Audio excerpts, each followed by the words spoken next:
My mom would be at all my sporting events. Let's say I was playing football, okay? My mother would be on the sidelines, and if the play on the field started going one way, my mother would run along like, Mark, get him, get him. I'd be like, oh my gosh.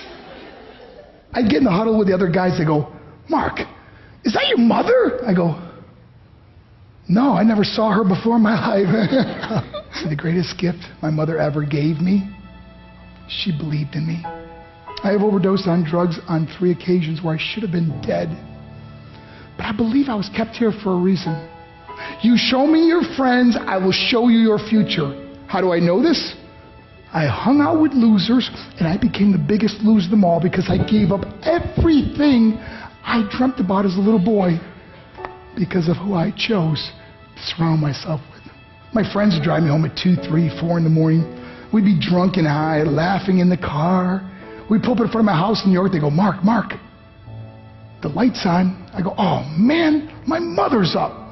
See, my mom wouldn't go to bed until she knew her son was still alive.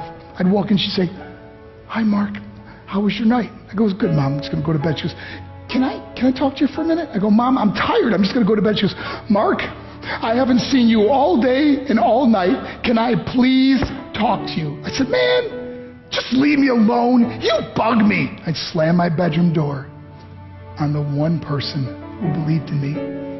I was on a worldwide tour and we were wrestling overseas in Japan. After my wrestling match, I went upstairs in my hotel room and I fell asleep. There was a knock at my door at 3 o'clock in the morning. I got out of bed and I looked through the safety window and I could see it was a Japanese promoter. So I opened the door and he said, Mark, you need to call home. There's been an emergency. I went and got on the hotel room phone. I called back to the United States and said, hey, what's going on? They said, Mark, I don't know how to tell you this. I said, just tell me what happened.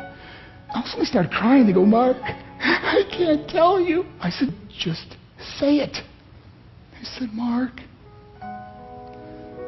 your mother died. I just threw the phone down. I ran out of my hotel room.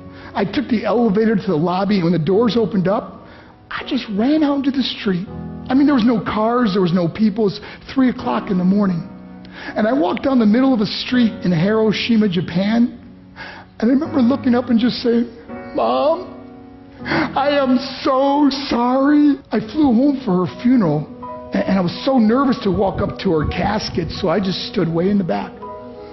And I kept looking from a distance, and I kept thinking to myself, Mom, please wake up.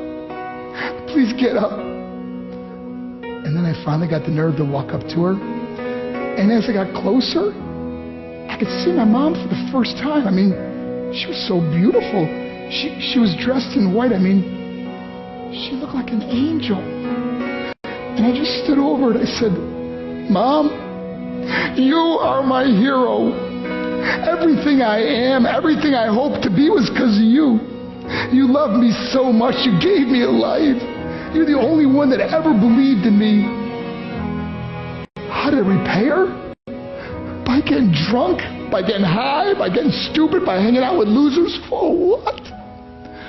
All she ever wanted to do was talk to me. I wish I could talk to you now, Mom. I wish you could see what I'm doing. Why couldn't I have been a better son? We are defined by our choices. But if you surround yourself with people involved in drugs and alcohol and pills, it's a dead end. I'm not here to preach to you. I'm here to tell you I lived that life. It leads to broken hearts, broken relationships, broken dreams, and death. For what? To get high? If you have a mother or a father, when you go home, tell them how much you love them.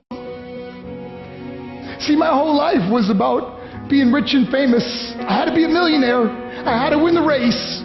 I had to win the race at the expense of my marriage, my family, my friends. For what? To be all alone in the world? I learned what is truly important, and that is how precious this gift of life is, and our families, and how quickly it can be taken away. See, I no longer live in time. I live in moments. See, it's not what's in your pocket that matters. It's what's in your heart that truly matters. Love. Love is just a word until somebody comes along and gives it meaning. You're the meaning.